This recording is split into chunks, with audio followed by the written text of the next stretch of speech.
Namaskar, myself Indumati Tawar, lecturer CDDM, Government Women's Polytechnic College, Ajmer. Subject Professional Management and Entrepreneurship, Unit 3 Management Techniques. Topic है Authority and Responsibility. दायित्व एवं अधिकार. Authority अधिकार एवं दायित्व दोनों ही एक संगठन की कुशलता के लिए परम आवश्यक है. अधिकार वह साधन है जिसके द्वारा एक अधिकारी अपने अधीनस्थों से कार्य करवा सकता है. हम यह भी कह सकते हैं कि अधिकारी सभी प्रबंध के कार्यों की कुंजी है. रिस्पॉन्सिबिलिटी उत्तरदायित्व एक अधीनस्थ पर अपने अधिकारियों के इच्छित कार्य को करने का बंधन है.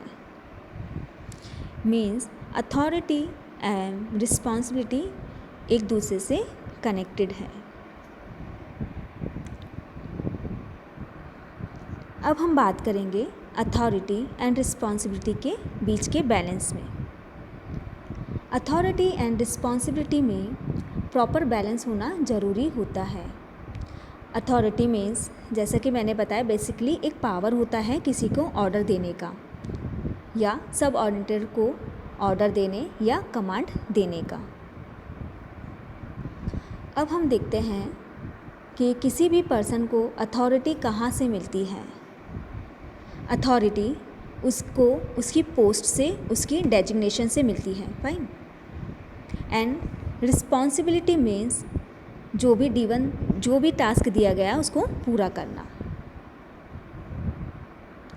जब सुपीरियर किसी भी सब ऑर्डिनेट को ऑर्डर देता है या टास्क देता है तो ये उस सुपीरियर की अथॉरिटी है. और जब उस सब ऑर्डिनेट को टास्क कंप्लीट करना है और समय पर टास्क कंप्लीट करना है तो ये उस सब ऑर्डिनेट की रिस्पॉन्सिबिलिटी है.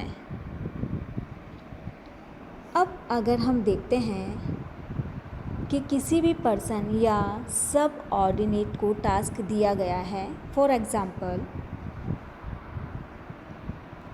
हम सेल्स डिपार्टमेंट का एग्ज़ाम्पल्स लेते हैं. वहाँ पे एक मैनेजर हैं. मैनेजर अपने सब ऑर्डिनेट को एक सेल्स टारगेट देता है. सेल्स टारगेट में देता है कि उसे एक मंथ में 50 यूनिट सेल करनी है.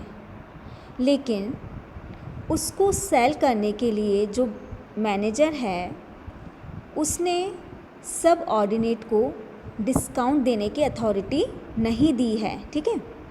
तो हम देखते हैं कि इसमें किसी भी चीज़ की अगर हमको सेल्स बढ़ानी है तो हमें डिस्काउंट देना होता है जिससे सेल्स इंक्रीज़ होती है.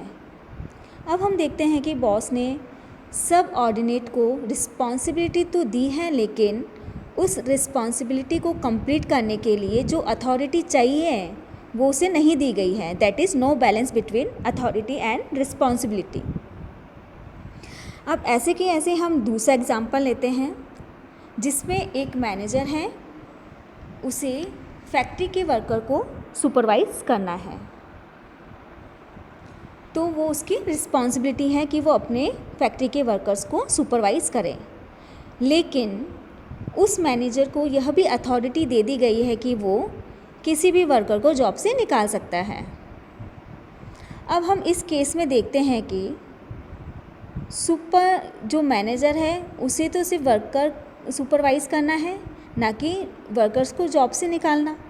अगर कोई भी वर्कर अपना काम नहीं करे, समय पे नहीं करे तो सिर्फ उसका काम होता है कि वो उसे गाइड करे या फिर अपनी हाई अथॉरिटी को बोले. तो इस केस में हम देखते हैं कि उस जो मैनेजर है उसको रिस्पॉन्सिबिलिटी से ज़्यादा अथॉरिटी दे दी गई है. तो फर्स्ट एग्जाम्पल में हम देखते हैं कि authority is less than responsibility. तो इस केस में जो भी पर्सन है वो उसको रिस्पॉन्सिबिलिटी तो दी है टास्क कंप्लीट करने के लिए लेकिन जो वो टास्क कंप्लीट उसको उस हिसाब से अथॉरिटी नहीं दी गई है जिससे वो अपना टास्क कंप्लीट कर पाए. सेकंड एग्जांपल या सेकंड केस में हम देखते हैं कि authority is more than responsibility. तो इन दैट केस कि वो उसको रिस्पॉन्सिबिलिटी से ज़्यादा अथॉरिटी दी गई है तो वो अपनी अथॉरिटी का मिसयूज़ भी कर सकता है। तो यह बहुत ज़रूरी हो जाता है कि किसी भी बिजनेस में रिस्पॉन्सिबिलिटी एंड अथॉरिटी में प्रॉपर बैलेंस हो।